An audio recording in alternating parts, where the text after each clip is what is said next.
Scott, 3 Wembley finals in 3 years. How do you sum up the mood going into this particular one compared to the last 2? Calm, positive. I think the core of this group's been through both emotions, which is the main core of this group. So we're using both experiences to help us along the way, and like I say, we've been through both emotions, so we know exactly how it feels to lose there and win there. So we know what we're going for Saturday. It goes without saying what a massive game it is. Media day as we're doing today, supporters will be there, family will be there, but how do you concentrate on just getting the job done? I think a big part of that is that we've, like you say, we've been there and done it, so it can only help you. We've got a good coaching staff and management staff here that'll keep the lads grounded anyway, and even in the way that we'll build up to the game will just be the same as any other, and I think that's the only way you can treat it. Listen, we're all human, we all know that we're going to Wembley, we all know how many people are going to be there, and like you say, all your family are going to be there, but at the end of the day, we've all got a job to do, and if you focus on that and don't get distracted on the outside, then hopefully you'll be okay. How strong is belief and character in this particular team? Massively, yeah. I think I've touched on it before. I think I touched on it after the Forest Green game.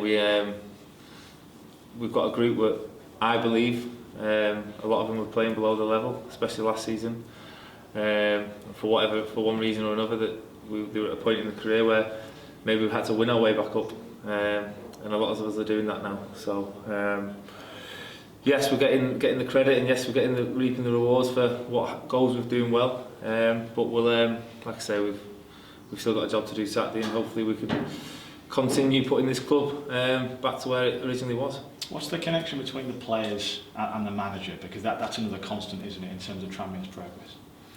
Yeah, well, there's not just myself. There's a few of us that have known him from previous clubs, but he's I can't speak highly enough of the man for me on a personal level. He had me as a young boy at Fleetwood that was probably a little bit out of control to now a grown man with 2 kids. So as a man manager, I've not come across better.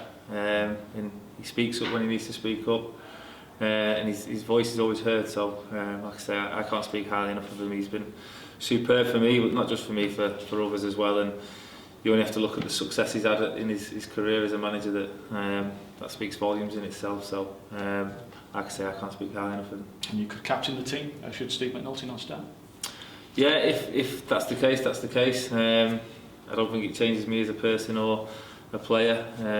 If the manager thinks that I'm the one to go and lead the lads, then great. It'll be a huge honour to walk this club out at Wembley. It'll be a massive honour, but in my eyes, Big Mac's the captain. He's someone I've got a ridiculous amount of respect for. It's been said before, you don't get many friends in football. It's like any job, it's acquaintances along the way, but he's someone I can call as a very close friend, and someone I've been through a lot with, and I've spent a lot of my time under him as he's been my captain. So like I say, if he steps on the pitch, the armband's his, and if it comes to us winning the game, then I'll be asking him to lift the trophy. Is it difficult to captain as a goalkeeper? Because physically you're quite a way back from the rest of the team. I just think it's just once you're out on the pitch, I don't know whether a captain can change things anyway. I think you just have to make sure you're good at your job. If you can get little messages across, to get them across. But if lads need to look to you for anything, then you've got to be there. But like I say, I think we've got a group of leaders anyway. Personally, I think we've got experienced lads that have been through disappointments and highs.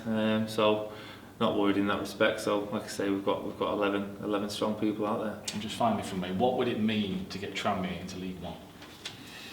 I think it'd be another step on the journey. I signed here 4 years ago and the club wasn't in a great place. The chairman and his wife hadn't been here long, but they set out from the get-go that they wanted to get the club back to where it had been previous. So this is just another step. We took one step, huge step last year. If we do it again, then great. But if not, you only have to look around and see where the club's at now to see that it's going nowhere. Bar the only way up. The only way is up. So it's banging the heart of the community at the moment. All the initiatives that the club are pushing out, I can't speak highly enough of them. So like I say, it's just one more step along the way. There'll be many more highs and many more lows in the history of Tranmere, so we just have to hope that come Saturday it's another high. And when you step out onto the pitch on Wembley on Saturday, to be watched by an army of thousands of fans, the emotions are going to run high. But not actually getting into the game, will you be? What are your messages to the fans? Message to the fans? Yeah, stick with us. We've all seen how games can go. Just look at the final last season. I'm sure going into that game, if you'd have told everyone we were down to 10 men after 47 seconds, that we'd all be a bit emotional before the game. But no, it's one of them. It's a 90-minute game of football. Things might not go our way to start with, or towards the end, or whatever. But it's a 90-minute game of football. So we have to pull together. Management staff, playing staff, supporters, everyone there. If we all pull in the same direction, then it'll give us an even bigger chance of getting over the line. So stick together and hopefully we'll do it. You obviously learned from the defeat to Forest Green when you face Bournemouth the next year. Is there anything you think you can take away from winning against Bournemouth for this year in the final? The only thing I'd probably say is the character. I think we showed a lot of people that day the kind of characters we have in this group, and there's still a core of this group still here today. So definitely to survive what we survived that day with 10 men for as long as we survived it, just shows the kind of characters we've got.